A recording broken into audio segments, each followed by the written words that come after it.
श्रोते हो नमस्कार. आजच्या हॅलो डॉक्टर या कार्यक्रमात नेहमीप्रमाणेच आपल्या सगळ्यांचं अगदी मनापासून स्वागत. लिव्हर ट्रान्सप्लांट हे ऐकताना थोडं कठीण वाटतं, पण जेव्हा ही गरज एका छोट्याशा निरागस मुलाला भासते तेव्हा पालकांच्या जीवनामध्ये एक मोठं वादळ उठतं. काळजीचं रूपांतर आशेच्या किरणात करण्यासाठी आधुनिक वैद्यकशास्त्र अपूर्व अशी प्रगती करते आणि आपल्याला रोजच्या जीवनात ते अगदी जाणवतंय, त्याचा अनुभव देखील येतोय. आजच्या आपल्या हॅलो डॉक्टर या कार्यक्रमातून आपण जाणून घेणार आहोत लहान मुलांमधील लिव्हर ट्रान्सप्लांटची कारणं, लक्षणं, उपचार, त्याचप्रमाणे ट्रान्सप्लांट नंतरचं आयुष्य आणि पालकांनी घ्यायची काळजी. आपल्यासोबत आज या हॅलो डॉक्टर कार्यक्रमात आहेत याच क्षेत्रातील तज्ञ डॉक्टर विष्णू बिरादार. डॉक्टर नमस्कार. नमस्कार. आजच्या कार्यक्रमात तुमचं मनापासून स्वागत. थँक्यू. श्रोते हो, डॉक्टर विष्णू बिरादार हे या नाजूक प्रवासामध्ये अनेक लहान जीवांना पुन्हा आयुष्य देणारे आहेत. डॉक्टर विष्णू बिरादार हे पीडियाट्रिक गॅस्ट्रोएंटेरोलॉजिस्ट आणि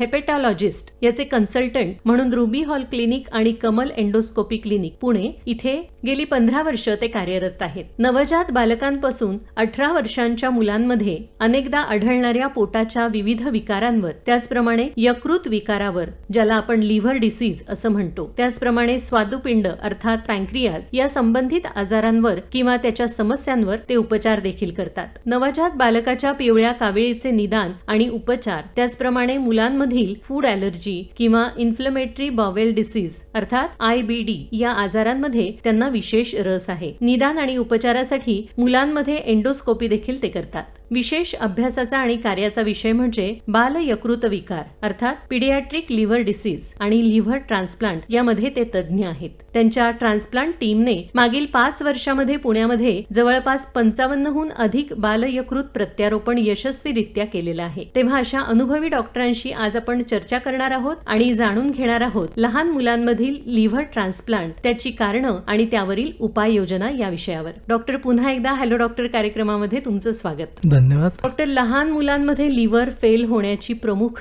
कारणं सुरुवातीला आपण जाणून घेऊया का? हो, लहान मुलांमध्ये 2 प्रकार असतात. एक म्हणजे लहान मुलं म्हणजे जे 1 वर्षाच्या आतील आहेत आणि जे 1 वर्षापेक्षा मोठे आहेत.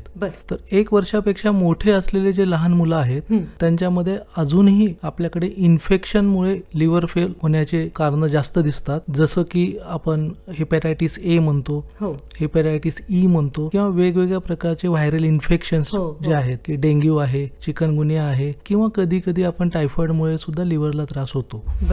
लहान मुलांमध्ये जे 1 वर्षाच्या खालचे जे मुलं असतात त्यांच्यामध्ये साधारणतः मेटाबॉलिक लिव्हर डिसीज किंवा जेनेटिक आजार किंवा त्यांना कंजेनायटल काही आजार असतात ज्याच्यामध्ये आपण बिलियरी ॲट्रेजिया म्हणतो, किंवा जेनेटिक आजारमध्ये आपण PFIC जे प्रोग्रेसिव्ह फॅमिलियल इंट्राहेपॅटिक कोलेस्टासिस म्हणतो, किंवा बाईल ऍसिड सिंथेटिक डिफेक्ट म्हणतो. अशा प्रकारच्या आजारामुळे हळूहळू ते लिव्हर खराब व्हायला लागतं आणि त्याच्यानंतर त्याचं रूपांतर हे लिव्हर फेल्युअर मध्ये होतं. काही मुलांमध्ये जेनेटिक आजार असतात.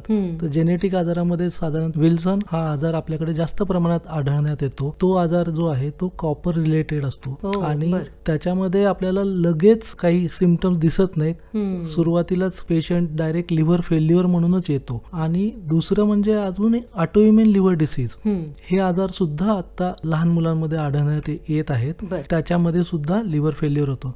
तर साधारणतः वेगवेगळे कारणं असतात ज्याच्यामुळे लिव्हर फेल्युअर लहान मुलांमध्ये दिसतं. बरोबर. मुळातच म्हणजे त्यांची रोगप्रतिकार शक्ती कमी असते, वाढतं वय असतं आणि अवयव नाजूक असतात. करेक्ट. ह्या सगळ्या कारणांचं कुठेतरी मूळ असतं आणि त्याच्यामुळे त्यांना हे त्रास होऊ शकतात. हो. एक कॉल येतोय. नमस्कार आरती मॅडम. नमस्कार. हॅलो डॉक्टर कार्यक्रमात आपलं स्वागत आहे. कोण बोलतंय? मी संजय जाधव बोलतोय मॅडम, हडपसर वरून. बोला बोला. लिव्हर ट्रान्सप्लांट लहान मुलांना सारखं जर पोटात वगैरे दुखत असेल तर काय सांगू शकाल? म्हणजे कशामुळे दुखतं किंवा काय त्याच्यावरती सूज येते का किंवा काय लिव्हर वरती सूज येते, काय येते असं तुम्हाला विचारायचंय का? हो, पोट वगैरे दुखतं, काय कारण असेल? बरं डॉक्टर, काय सांगा? पोटदुखीची कारणं ही वेगवेगळ्या गोष्टीमुळे होऊ शकतात. म्हणजे साधारणतः आपल्या इंटेस्टाईन मध्ये काही ऑब्स्ट्रक्शन असेल तरी पोट दुखू शकतं, कुठे सूज असेल, इन्फेक्शन झालं असेल तरी ते पोट दुखतं, आणि साधारणतः स्वादुपिंडाला सूज असेल तरी ते एक प्रायमरीली आपल्याला प्रामुख्याने पोटदुखीचं कारण असू शकतं. लिव्हर मध्ये ज्यावेळेस कॉमन बाईल डक्ट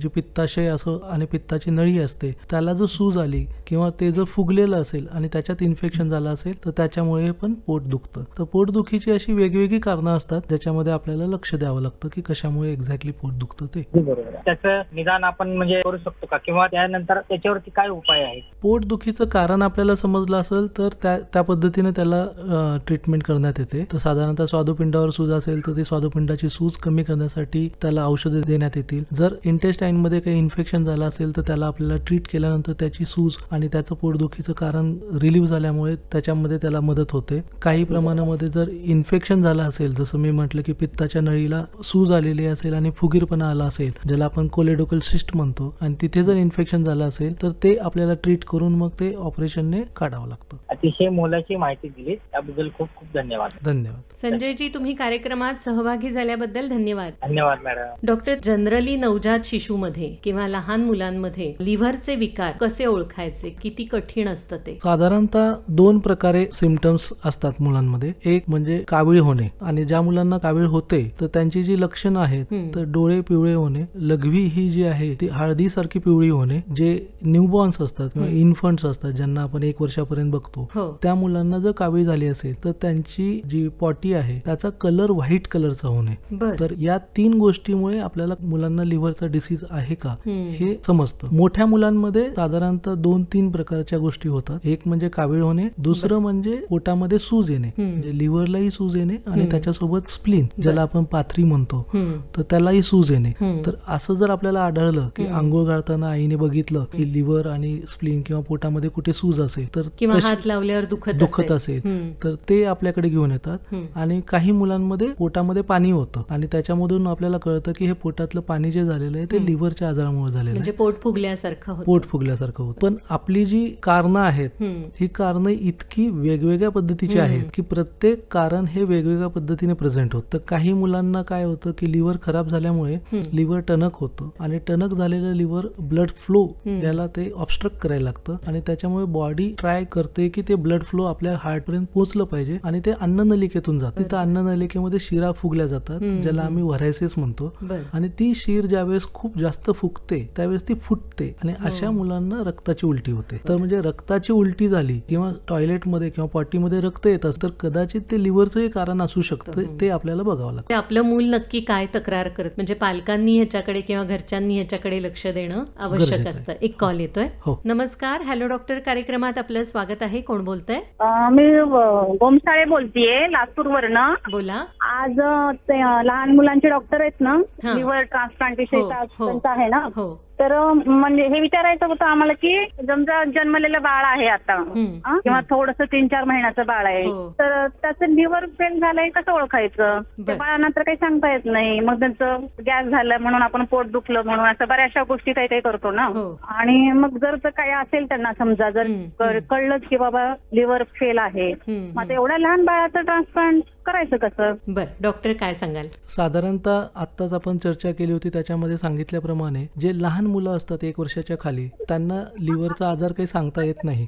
तर त्यांना साधारणतः डोळे पिवळे होणे, लघवी जी आहे ती हळदीसारखी पिवळी होणे आणि जी पॉटीचा कलर आहे तो व्हाईट राहणे, असे साधारणतः त्यांचे सिम्पटम्स असतात. अशा मुलांना आपण इव्हॅल्युएट करतो त्याला नेमकं कशामुळे हे झालेलं आहे. तर आता वैद्यकशास्त्र इतक्या पुढे गेलेलं आहे की प्रत्येक लिव्हर डिसीजसाठी ट्रान्सप्लांट हाच एक उपाय नाहीये. म्हणजे समजा जर लिव्हरमध्ये जर पित्ताची नळी बनलेली नसेल, ज्याला आम्ही बिलिअरी ॲट्रेजिया म्हणतो, असा जर आजार असेल तर तो सर्जरीने आपल्याला त्याला बरा करता येतो. काही आजार आहेत की बाईल ऍसिड सिंथेटिक डिफेक्ट आहेत की ज्यांना फक्त एक गोळी दिली तर त्यांचं लिव्हर पूर्णपणे चांगलं राहू शकतं. तसाच एक आजार आहे टायरोसिनिमिया, ज्याच्यामध्ये आपण फक्त एक गोळी देतो आणि जरी लिव्हर फेल्युअर झालेला असेल तरी त्यांना त्या गोळीमुळे व्यवस्थित राहता येतं. एक आजार आहे ज्याला गॅलॅक्टोसिमिया म्हणतो. तर त्याच्यामध्ये असं आहे की साधारणतः जे दूध असतं त्याच्यामध्ये गॅलॅक्टोज हा प्रकार असतो, तर तो प्रकार बाळाला गेला की ते लिव्हर फेल्युअर होत असतं. तर आपण जर दूध आणि दुधाचे पदार्थ जर त्यांना बंद केले तर ते मूल without any medicine, without any surgery, without liver transplant पूर्णपणे बरं होतं. तर आपल्याला त्याचं कारण शोधलं की त्याला ट्रीटमेंट करता येते. आणि साधारणतः सगळ्यांमध्ये सिम्पटम्स हे सेम असतात की कावीळ होणे, लघवी पिवळी होणे आणि पॉटीचा कलर व्हाईट होणे. काही मुलांमध्ये पोट फुगणे हा पण एक प्रकार लिव्हर फेल्युअर मुळे होऊ शकतो. आणि समजा जर आई वडिलांपैकी जर वडिलांना जर लिव्हरचा आजार असेल तर मुलांना होऊ शकतो का? अनुवंशिक असतो का? म्हणजे अनुवंशिक आजार असतात, पण अनुवंशिक मध्ये दोन प्रकार असतात. एक असतं ऑटोझोमल डॉमिनंट आणि एक असतं ऑटोझोमल रिसेसिव्ह. जर जे ऑटोझोमल डॉमिनंट जे आजार असतात, म्हणजे साधारणतः ॲलेजिल सिंड्रोम आम्ही म्हणतो, तो वडिलांमध्ये किंवा आई वडिलांमध्ये होतो आणि तो बाळामध्ये पण होऊ शकतो. पण साधारणतः मेजॉरिटी जे डिसीजेस आहेत ते ऑटोझोमल रिसेसिव्ह आहेत, ज्याच्यामध्ये आई वडिलांना तो आजार नसतो, ते कॅरियर असतात आणि मग तो दोन्ही कॅरियर असल्यामुळे तो मुलांमध्ये दिसून येतो. अच्छा, तुम्हाला तुमच्या प्रश्नाचं उत्तर मिळालं? हो हो, खूप खूप धन्यवाद. हो, धन्यवाद तुम्ही कार्यक्रमात सहभागी झाल्याबद्दल. नमस्कार, हॅलो डॉक्टर कार्यक्रमात आपलं स्वागत आहे. कोण बोलतंय? मग मी पूजा सूर्यवंशी बोलतेय पुण्यावरून. बोला. मला एक प्रश्न विचारायचा होता हो, की लहान मुलांमध्ये लिव्हर फेल होण्याची काही मुख्य कारण काय आहेत? लहान मुलांमध्ये मुख्य कारण जे लिव्हर फेल होतं, तर साधारणतः इन्फेक्शन हे सगळ्यात प्रामुख्याने मेन कारण आहे. आणि इन्फेक्शन हे व्हायरल इन्फेक्शनमुळे होतं, ज्याच्यामध्ये हेपॅटायटिस ए आहे, हेपॅटायटिस ई आहे आणि डेंग्यू व्हायरस आहे आणि बरेचसे वेगवेगळे अननोन व्हायरसेस आहेत, त्याच्यामुळे ते लिव्हर फेल्युअर होतं. अजून दुसरे कारण जे असतात ते अनुवंशिक आजारामुळे असतात, ज्याच्यामध्ये एक विल्सन डिसीज म्हणून जो मेन आपण बघतो या आपल्या पार्ट ऑफ कंट्रीमध्ये, ज्याच्यामुळे लिव्हर फेल्युअर होतं. आणि ऑटोइम्युन लिव्हर डिसीज म्हणून एक लहान मुलांमध्ये पण जो आजार होतो त्याच्यामुळे लिव्हर फेल्युअर होतं. हे झालं मोठ्या मुलांमध्ये. आणि छोट्या मुलांमध्ये जे आपण डिस्कस केलं होतं जस्ट, की लहान मूल जे 1 वर्षापेक्षा कमी असतं त्याच्यामध्ये बिलेरी ॲट्रेजिया, ॲलेजिल सिंड्रोम, PFIC असे वेगवेगळे अनुवंशिक किंवा कंजेनायटल, ज्याच्यामध्ये जन्मताच त्याच्यामध्ये पित्ताची नळी बनलेली नाही, त्याच्यामुळे झालेले जे आजार होतात त्याच्यामुळे लिव्हर फेल्युअर होतं. सर, अजून एक विचारायचं होतं की लिव्हर ट्रान्सप्लांटची आवश्यकता आपल्याला कधी आणि कोणत्या एज मध्ये, कोणत्या अवस्थेत येते? लिव्हर ट्रान्सप्लांट हा जो ट्रीटमेंटचा पार्ट आहे तो आपण ज्यावेळेस लिव्हर पूर्णपणे निकामी झाला आहे, म्हणजे लिव्हरचं जे काम असतं, जे ते काम करत नाहीये, त्याच्यामुळे जर पोटात पाणी बनत असेल किंवा अन्ननलिकेमध्ये व्हरायसेस होऊन त्यांना वारंवार रक्ताची उलटी होते किंवा त्यांची ग्रोथ होत नाहीये, त्यांचा कावीळ तसाच राहतोय, किंवा लिव्हर फेल्युअर झाल्यामुळे त्यांच्या शरीरामध्ये अमोनियाचं प्रमाण जास्त होतं आणि त्यांच्या मेंदूवर सूज आल्यामुळे त्यांना ग्लानी येते, म्हणजे ते बेशुद्ध होतात, अशाच पेशंटमध्ये आपण लिव्हर ट्रान्सप्लांट हा ट्रीटमेंट करत असतो. ठीक आहे सर, चालेल सर. धन्यवाद तुम्ही कार्यक्रमात फोन केल्याबद्दल. थँक्यू. हॅलो, नमस्कार, हॅलो डॉक्टर कार्यक्रमात आपलं स्वागत आहे. कोण बोलतंय? हा मॅम, मी ऋत्विक माने बोलतोय उदगीरवरनं. बोला. हा, तर मला सरांना एक क्वेश्चन विचारायचा होता की लिव्हर ट्रान्सप्लांट नंतर मुलांचे आयुष्य कसं बदलते? खूप छान प्रश्न विचारलाय डॉक्टर, काय सांगाल? लिव्हर ट्रान्सप्लांट नंतर जे त्यांचं लिव्हर पूर्णपणे निकामी झालेलं होतं ते आपण काढल्यानंतर त्याचे जे दुष्परिणाम त्याच्या बॉडीवर होत होते, म्हणजे उदाहरणार्थ त्यांना वारंवार त्यांची शुगर कमी होत असते किंवा त्यांच्या पोटात पाणी होत असतं, त्यांना रक्ताची उलटी होत असते किंवा त्यांची ग्रोथ अफेक्ट झालेली असते. आणि काही मुलांना अमोनिया जास्त असल्यामुळे मेंदूमध्ये सूज येऊन त्यांना बेशुद्धपणा येत असतो किंवा ग्लानी येत असते. तर हे सगळे जे कॉम्प्लिकेशन्स असतात लिव्हरच्या आजाराचे ते पूर्णपणे बरे होतात आणि ते मूल आपल्यासारखं एक नॉर्मल जीवन जगतं. म्हणजे आता साधारणतः आम्ही जे आता लिव्हर ट्रान्सप्लांट केलेले आहेत ते सगळी मुलं जे आहेत ती शाळेत जातात, क्रिकेट खेळतात, व्हॉलीबॉल खेळतात, काही मुलं आहेत ते गाणे गातात आणि जे नॉर्मल ऍक्टिव्हिटीज जे आहेत आपण जे दैनंदिन जीवनामध्ये करतो त्या सगळ्या ते व्यवस्थित करू शकतात. त्याच्यामुळे लिव्हर ट्रान्सप्लांट नंतरचं त्यांचं जे आयुष्य आहे ते आपल्यासारखं नॉर्मल होतं. धन्यवाद तुम्ही कार्यक्रमात फोन केल्याबद्दल. थँक्यू. नमस्कार, हॅलो डॉक्टर कार्यक्रमात आपलं स्वागत आहे. कोण बोलतंय? मी तुषार बोलतोय. बोला. माझा डॉक्टर बिरादरांसाठी एक प्रश्न होता. विचारा. मेन कारण काय असतात लहान मुलांमध्ये लिव्हर फेल्युअरची? त्यासाठी प्रिकॉशनरी म्हणून आपण काय टेस्ट करू शकतो किंवा कोणतं मूल्यमापन कसं करू शकतो? बरोबर. लिव्हर फेल होण्याची जी कारणं आहेत लहान मुलांमध्ये, जी इन्फेक्शन हे मोठं सबसेट म्हणतो आम्ही त्याला, त्या इन्फेक्शन मध्ये हेपॅटायटिस ए, हेपॅटायटिस ई, डेंग्यू इन्फेक्शन किंवा त्यांना जेनेटिक आजार म्हणजे अनुवंशिक आजार म्हणजे विल्सन डिसीज किंवा त्यांना ऑटोइम्युन लिव्हर डिसीज, या सगळ्या गोष्टीमुळे लिव्हर फेल होतं. दुसरं कारण जे आहे लिव्हर फेल होण्याचं ते म्हणजे लहान मुलांना ज्यांना मेटाबॉलिक लिव्हर डिसीज म्हणतो, ज्याच्यामध्ये PFIC, टायरोसिनेमिया, ॲलेजिली किंवा पित्ताची नळी जी बंद होते त्याला आम्ही बिलेरी ॲट्रेजिया म्हणतो. तर अशा सगळ्या गोष्टीमध्ये हळूहळू लिव्हर डॅमेज होतं आणि त्याच्यामुळे ते फेल होतं. तर आता याच्यातलं प्रिव्हेंटिव्ह म्हणजे हे खूप मोठा आणि चांगला चांगला प्रश्न आहे की याचं प्रिव्हेन्शन कसं केलं पाहिजे. तर जे इन्फेक्शन्स होतात ते आपण जे खाण्यापिण्यामधून जे पाणी किंवा जे जेवण आहे ते जर कुठे अनहायजेनिक असेल तर त्याच्यातून तो इन्फेक्शन आपल्याला मिळतो. ते आपण स्वच्छ जे आहे त्या पद्धतीने ते घेतलं पाहिजे. आणि त्यांना प्रिव्हेंट करण्यासाठी हेपॅटायटिस एचं एक व्हॅक्सिन आहे जे मला वाटतंय की सगळ्या लहान मुलांना दिलं गेलं पाहिजे. आणि त्याच्यामुळे आपला जो लिव्हर फेल्युअर होण्याचा जो इन्सिडन्स आहे भारतामध्ये किंवा जो सगळ्यात मेन कारण आहे ते आपण इलिमिनेट करू शकू. दुसरं आहे डेंग्यू. तर डेंग्यू सगळ्यांनाच आपल्याला माहिती की ते डासांच्या बाईट्समुळे होतो आणि जर आपण त्यांना जर तो कंट्रोल करू शकलो तर त्याच्यामुळे तो आपण त्याला प्रिव्हेंट करू शकतो. प्रिव्हेंट करण्यापेक्षा मी असं म्हणेल की त्यांना अर्ली रेकग्नाइज करणं हे खूप गरजेचं आहे. कारण लहान मुलांचे जे आजार आहेत ते मेटाबॉलिक लिव्हर डिसीज किंवा जेनेटिक किंवा कंजेनायटल जे ऍब्सेंट बाईल डक्ट म्हणजे ज्याला बिलियरी ॲट्रिजिया म्हणतो तर या लोकांना आपण लवकर आयडेंटिफाय करणं गरजेचं आहे. आणि त्याच्यासाठी मला असं वाटतं की आज जेवढ्या श्रोते ऐकत आहेत त्यांनी लक्षात ठेवलं पाहिजे की लहान मुलांना जर कावीळ झाली असेल, पर्टिक्युलरली जे 3 महिन्याच्या खालचे मुलं आहेत तर त्यांनी पॉटीचा कलर बघणं महत्वाचं आहे. नॉर्मली पॉटीचा कलर जो असतो तो ब्राऊन आणि डार्क येल्लो असतो. जर तो व्हाईट असेल तर that is a danger sign. आणि असं जर असेल तर तुम्ही तिथल्या जवळपासच्या पिडियाट्रिशियनला सांगून लवकरात लवकर लिव्हर स्पेशलिस्टला भेटायला पाहिजे. ओके, धन्यवाद तुम्ही कार्यक्रमात फोन केल्याबद्दल. हॅलो. हा नमस्ते, मी सपना कडू बोलते. हॅलो डॉक्टर, कार्यक्रमात आपलं स्वागत आहे. विष्णू बिराजदार सरांचाच कार्यक्रम चालू आहे ना मॅम. मला ते लिव्हर ट्रान्सफर, लहान मुलांच्या लिव्हर ट्रान्सफर बद्दल विचारायचं होतं. ऍक्च्युली आपण औषध उपचार म्हणजे कसं ऑपरेशन नंतर ना त्यांना जे डाएट वगैरे असतं किंवा त्यांचं पुढील जे शेड्यूल असतं लहान मुलांचं तर ते कसं असतं म्हणजे ऑपरेशन केल्यानंतर ना मुलांना आपण औषधं रेग्युलर द्यावी लागतात का किंवा डॉक्टरांकडे नियमित न्यावं लागतं का किंवा त्यांचं ते डाएट म्हणजे खाण्यात काही बदल वगैरे करावा लागतो का असं मला विचारायचं. डॉक्टर काय सांगाल? हा उत्तम प्रश्न आहे. लिव्हर ट्रान्सप्लांट केल्यानंतर ज्यावेळेस आपण डोनर कडून लिव्हर घेतो आणि त्या लहान मुलांच्या याच्यामध्ये जे आपले ऑपरेशनचे सर्जन असतात ते त्याच्यामध्ये ज्यावेळेस लिव्हरचं ट्रान्सप्लांट केलं जातं त्यानंतर ते नवीन लिव्हर हे रिजेक्ट होऊ नये म्हणून आपल्याला काही औषधं द्यावी लागतात. तर त्याच्यामध्ये साधारणतः 1 किंवा 2 औषधं ही कायमस्वरूपी लाईफ लॉंग आपल्याला घ्यावी लागतात. ती औषधं घेणं हे प्रचंड महत्वाचं आहे कारण ती औषधं जर बंद केलं तर नवीन लिव्हर हे रिजेक्ट होतं आणि त्याच्यामुळे त्याचं काम करणं बंद होतं.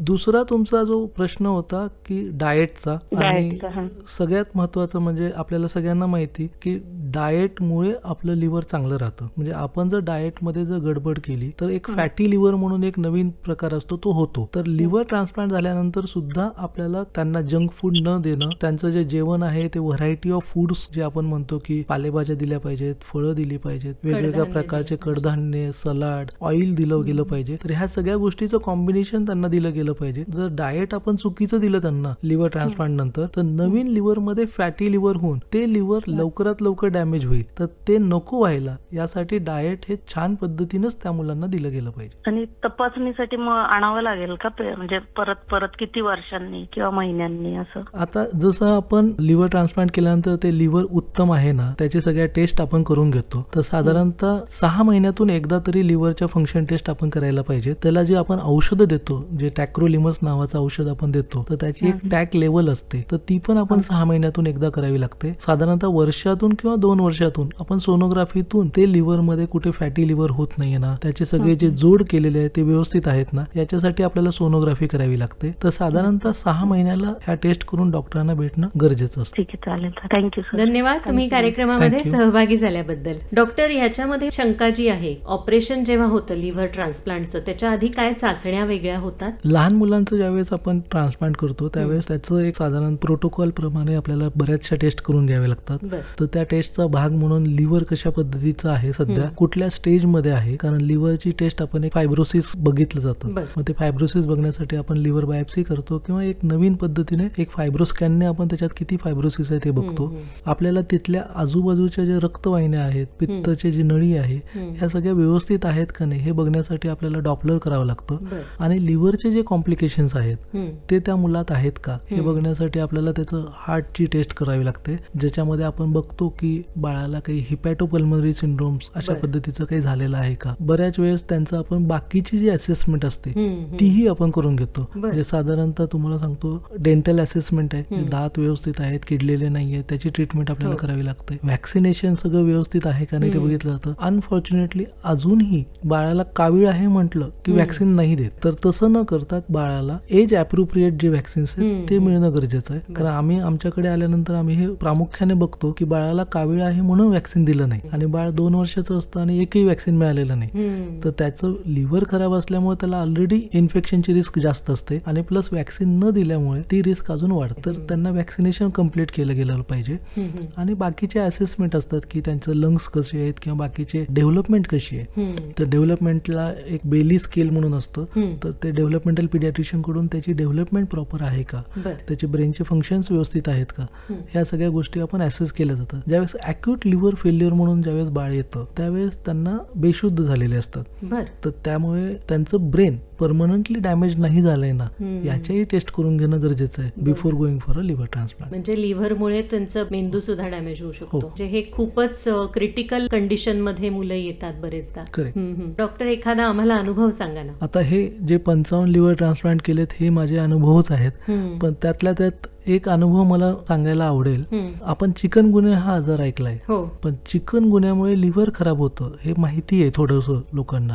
एक आत्ताच साधारणतः 6 महिन्यापूर्वी आपण एक पेशंट बघितला होता की चिकनगुन्यामुळे त्याला लिव्हर फेल्युअर झालं होतं आणि त्या बाळाचं लिव्हर बिलकुल काम करत नव्हतं. अशा परिस्थितीमध्ये मला वाटतं की त्याचं वय त्यावेळेस 1.5 वर्ष ते 2 वर्षाच्या मध्ये होतं आणि त्या बाळाचं मग आपल्याला लिव्हर ट्रान्सप्लांट करावं लागलं आणि लिव्हर ट्रान्सप्लांट केल्यानंतर मग ते बाळ व्यवस्थित होऊन घरी गेलं. हे 1.5 ते 2 वर्षाच्या बाळाने जे झेललेलं आहे आणि त्यांच्या पॅरेंट्सने जे सगळ्या गोष्टी केलेल्या आहेत, तर ह्या म्हणजे खूपच क्लिष्ट होतं. त्यावेळेस त्याच्या ब्रेनवर सूज होती, त्याचा अमोनिया वाढलेला होता, तो व्हेंटिलेटरवर होता, त्याला आपल्याला प्लाझ्मा एक्सचेंजेस करावे लागले होते, त्याला डायलिसिस करावं लागलं होतं आणि अशा कंडिशन्स मध्ये मग लिव्हर ट्रान्सप्लांट करून मग तो एक 3 आठवड्यानंतर घरी गेला आणि आता तो फॉलोअप मध्ये आहे. आणि हे लिव्हर ट्रान्सप्लांट करताना ब्लड ग्रुप सुद्धा मॅच व्हायला लागतो ना डोनरचा आणि रुग्णाचा. ब्लड ग्रुप मॅच होणं हे गरजेचं असतं पण मस्ट नाहीये. म्हणजे आता तुम्हाला एक दुसरा अनुभव सांगतो. आमच्याकडे एक बाळ आलेलं होतं की ज्याचं लिव्हर कडे जाणार नस आणि लिव्हर कडून हार्ट कडे जाणारी एक नस ज्याला आपण हेपॅटिक वेन म्हणतो, तर हे सगळंच ब्लॉक होतं. बाळ हे IVF प्रेग्नन्सी मधून झालं होतं 15 वर्षानंतर आणि या बाळाचं वय आता 3 वर्ष होतं. या सगळ्या गोष्टीमुळे, या गुंतागुंतीमुळे त्याला कुठल्याच सेंटरमध्ये लिव्हर ट्रान्सप्लांट करू शकत नाही असं सांगण्यात आलं होतं. ते ज्यावेळेस बाळ आपल्याकडे आलं होतं तर त्यावेळेस आपण पूर्ण असेसमेंट केली. आपण त्यांना सांगितलं की आपण लिव्हर ट्रान्सप्लांट करू शकतो आणि आमच्या टीम मध्ये जे ट्रान्सप्लांट सर्जन आहेत त्यांनी सांगितलं की हे ट्रान्सप्लांट होण्यासारखं आहे. आणि त्यानंतर मग त्या बाळाचं आम्ही ज्यावेळेस वर्कअप करत होतो तर त्याच्यामध्ये आई वडिलांचं ब्लड ग्रुप, आईचं मॅच नाही झालं, वडिलांचं जे मॅच झालं होतं तर त्याच्यामध्ये त्यांचं लिव्हर फॅटी लिव्हर होतं, तर ते डोनेट करू शकत नव्हते आणि घरी आजी आजोबांचंही केलं तर त्यांचंही मॅच होत नव्हतं. तर शेवटी मग आजीचं A ब्लड ग्रुप होतं आणि मग ते आपण मिस मॅच जे म्हणतो तर तसं ते लिव्हर ट्रान्सप्लांट केलं. याच्यामध्ये अजून एक कॉम्प्लिकेशन असतं म्हणजे त्याला एक हिपॅटोपल्मोनरी सिंड्रोम, म्हणजे लिव्हरमुळे मी म्हटलं जसं हार्टवर प्रेशर्स येतात तर त्याला हिपॅटोपल्मोनरी सिंड्रोम म्हणून झाला होता आणि त्याच्यामुळे या बाळाचं सॅच्युरेशन फक्त 78 to 79% होतं. तर म्हणजे या बाळामध्ये सगळ्या पद्धतीचे कॉम्प्लिकेशन्स होते. म्हणजे त्याचं व्हेसल्स ब्लॉक होत्या, त्याचं लिव्हर खराब होतं, त्याचं हार्टवर प्रेशर आल्यामुळे त्याला ऑक्सिजन सॅच्युरेशन चांगलं नव्हतं आणि ब्लड ग्रुपही मॅच होत नव्हतं. तर हे सगळं असताना सुद्धा आमच्या पूर्ण टीमने त्याचं पूर्ण असेसमेंट करून, त्याचं पूर्ण प्लॅनिंग करून मग आम्ही त्याचं लिव्हर ट्रान्सप्लांट केलं. हे मागच्या महिन्यातच केलेलं आहे. हे ट्रान्सप्लांट केल्यानंतर आता ते बाळ घरी आहे आणि व्यवस्थित आहे. तर हे 2 अनुभव जे आहेत ते मागच्या 1 वर्षातले क्लिष्ट असताना सुद्धा टीम चांगली असल्यामुळे, सर्जन चांगले असल्यामुळे, इंटेन्सिव्ह केअर चांगली असल्यामुळे हे सगळं आम्हाला साध्य करता आलं. म्हणजे गुंतागुंतीची शस्त्रक्रिया असली तरी पण स्किलफुली जर केलं, तज्ञ व्यक्तीने केलं तर लिव्हर ट्रान्सप्लांट हे लहान मुलांमध्ये सुद्धा यशस्वीरित्या करता येतं. अगदी खरं आहे. याच्यामध्ये प्राईम रोल जो आहे तो सर्जनचा आहे, कारण सर्जरी ते करतात. तर आमच्या टीमचे जे सर्जरीचे हेड आहेत सगळ्यात जास्त निष्णात आणि सगळ्यात जास्त एक्सपिरियन्स लिव्हर ट्रान्सप्लांट सर्जन आहेत पुण्यामध्ये. त्याचसोबत आमच्याकडे इंटेन्सिव्ह केअर प्रचंड तेवढ्याच ताकदीची आहे आणि त्याचे जे हेड आहेत हे पूर्णपणे 24/7 त्या पेशंटवर मेहनत करतात. बाकीचे टीम मेंबर्स अशी ही मोठी टीम आहे आणि ह्या सगळ्यामुळे हे सगळं यशस्वी होतं. डॉक्टर, पालकांचं लिव्हर किती प्रमाणात मॅच होतं आत्ताच्या अनुभवावरनं आम्हाला कळलंच की दरवेळेस होतच असं नाही, पण मग एखाद्या अनोळखी व्यक्तीचं सुद्धा लिव्हर मॅच होऊ शकतं. अनफॉर्च्युनेटली त्याला आपण अल्ट्रुइस्टिक लिव्हर ट्रान्सप्लांट म्हणतो. हे अजूनही आपल्याकडे लिगल नाहीये. जे युरोपमध्ये ते लिगल आहे. तर आतापर्यंत आपल्याला जे लिगली जाता येतं त्याच्यामध्ये ब्लड रिलेशन मधले व्यक्ती पाहिजेत किंवा मामाची बायको मामी किंवा काकाची बायको काकी ह्याच लोकांना किंवा आई वडील आजी आजोबा म्हणजे जे आपल्या रिलेशन मध्ये आहेत क्लोज रिलेटिव्ह आहेत तेच फक्त लिव्हर डोनेशन करू शकतात. पण लिव्हर डोनेशन म्हणजे एक लिव्हर काढून दुसऱ्याला द्यायचं का कसं असतं? हा खूप चांगला प्रश्न आहे. किडनी मध्ये आपल्या सगळ्यांना माहिती आहे की आपण पूर्ण किडनी काढून मग ती दुसऱ्याला देतो. 2 किडन्या असतात. 2 किडन्या असतात. तर लिव्हर तसं नसतं. लिव्हर एकच आहे आपल्याला. पण लिव्हरची एक गमतीदार गोष्ट आहे. लिव्हर मध्ये पण 2 पार्ट असतात. एक राईट लोब आणि एक लेफ्ट लोब. आणि लेफ्ट लोब मध्ये पण आपल्याला लॅटरल जो पार्ट असतो ज्याच्यामध्ये सेगमेंट 2 आणि 3 असतो तेवढाच सेगमेंट हा लहान मुलांमध्ये सफिशियंट असतो. आता अजून एक गमतीची गोष्ट काय आहे लिव्हर मध्ये की लिव्हर जर आपण एक 20% पार्ट जर कट केला आणि तो आपण डोनेट केला तर राहिलेला जो 80% आहे इट स्टार्ट ग्रोईंग आणि तो ग्रोथ होऊन ती जेवढी आपल्याला गरजेची आहे तेवढी ती 100% पर्यंत ती ग्रोथ जाते ज्यांनी डोनेट केलं त्याच्यामध्ये. आणि आपण बाळाला जे दिलेलं आहे 20%, 30% आणि 40% तर ते लिव्हर सुद्धा त्या बाळाला जितकं गरजेचं आहे तेवढी त्याची ती ग्रोथ होते आणि त्याच्या आयुष्यभर ती त्याची ग्रोथ कंटिन्युअस होत राहते. म्हणजे किडनी ही फक्त एकदाच देऊ शकतो आपण, पण लिव्हर जे आहे ते त्याच्यासोबत ग्रोथ होते आणि म्हणून लिव्हर ट्रान्सप्लांट मध्ये एक्सपेक्टेड लॉंग टर्म रिझल्ट जो आहे ते 50 ते 60 वर्षे हे बाळ त्याच लिव्हर सोबत जगू शकतं. म्हणजे छोटंसं रोपटं मोठं होतं तसं ते लिव्हर सुद्धा वाढतं. अगदी बरोबर बोललात. आणि त्याच्यामुळे त्या लहान बालकाला 70-80 वर्षापर्यंत आरामात आयुष्य नक्कीच जगता येतं. पण त्याच्यासाठी तुम्ही मगाशी जसं सांगितलं तशी काळजी घ्यायला पाहिजे त्यांनी. म्हणजे त्यांनी टेस्ट व्यवस्थित करायला पाहिजेत रेग्युलरली आणि मेडिसिन बंद नाही केलं पाहिजे. हे सगळ्यात महत्वाचं आहे. बरोबर. डॉक्टर, आजच्या कार्यक्रमात आपल्या श्रोत्यांना काय संदेश द्याल आणि सरकारी योजनांसाठीचं जे आवाहन आहे ते श्रोत्यांना कसं कराल की त्याचा लाभ कसा घ्यावा आपण? मला एकच सांगायचंय की प्रत्येक वेळी ज्यावेळेस बाळांना कावीळ होतो त्यावेळेस जवळच्या पिडियाट्रिशियनला दाखवल्यानंतर लिव्हर स्पेशालिस्टला दाखवणं तेवढंच गरजेचं आहे. कारण त्याचं कारण काय आहे हे जर आपल्याला सापडलं तर त्याच्यावर वेळीच आपल्याला मेडिसिन, सर्जरी किंवा वेगवेगळ्या पद्धतीने उपचार करता येतात. गव्हर्नमेंट ऑथॉरिटीसाठी माझा एकच संदेश असेल, एक रिक्वेस्ट असेल, आपल्या युनिव्हर्सल इम्युनायझेशन शेड्यूल मध्ये हेपॅटायटिस ए चं व्हॅक्सिन कंपल्सरी द्यावं जेणेकरून लहान मुलांमध्ये जे लिव्हर फेल्युअर आपण बघतो ते आपल्याला दिसणार नाही आणि त्याची सिव्हिअरिटी आणि फ्रिक्वेन्सी विल गो डाऊन. म्हणजे जर का ते जे आपण व्हॅक्सिन देतो ते कंपल्सरी केलं किंवा लहान मुलं ही जी भारताचं भविष्य आहे ते अगदी चांगल्या पद्धतीने सिक्युअर करता येईल आपल्याला. अगदी ते आपल्यासारखं नॉर्मल जगतात. आणि मला सांगायला आवडेल की भारतामध्ये जो पहिला लहान मूल जे ट्रान्सप्लांट झालं होतं ज्याला बिलियरी ॲट्रेजिया होतं ते जे मूल आहे ते आता त्याने MBBS कम्प्लीट केलंय आणि तो आता पदवीधर म्हणजे उच्च शिक्षणासाठी त्याने अप्लाय केलेला आहे. मी जे बघितलेले मुलं आहेत जे आम्ही ट्रान्सप्लांट केलं होतं 2009-2010 ला त्याच्यातले जी मुलगी आहे ती आता मॉडेल आहे. आणि आम्ही जे आतापर्यंत पेशंट्स बघितलेले आहेत त्या पेशंट्स मध्ये ते शाळेत जातात, ते सगळे स्पोर्ट्स खेळतात आणि ते आपल्यासारखं सगळं जगतात. म्हणजे ओळखू सुद्धा येणार नाही की या मुलाचं लिव्हर ट्रान्सप्लांट झालंय. जसं मगाशी तुम्ही सांगितलं की तो भाग आपोआप वाढायला लागतो शरीरामध्ये आणि त्याच्यामुळे त्याचं आयुष्य पण फुलतं. येस. डॉक्टर विष्णू बिरादार, तुम्ही आज इथे आलात आणि लहान मुलांच्या लिव्हर ट्रान्सप्लांट त्याची कारणं आणि त्याच्या उपाययोजनाविषयी आम्हाला अगदी भरभरून माहिती दिलीत. श्रोत्यांच्या सगळ्या प्रश्नांची छान उत्तरं दिलीत. त्याकरता आकाशवाणी पुणे केंद्राच्या वतीनं तुमचे खूप खूप मनापासून आभार मानते. धन्यवाद. धन्यवाद.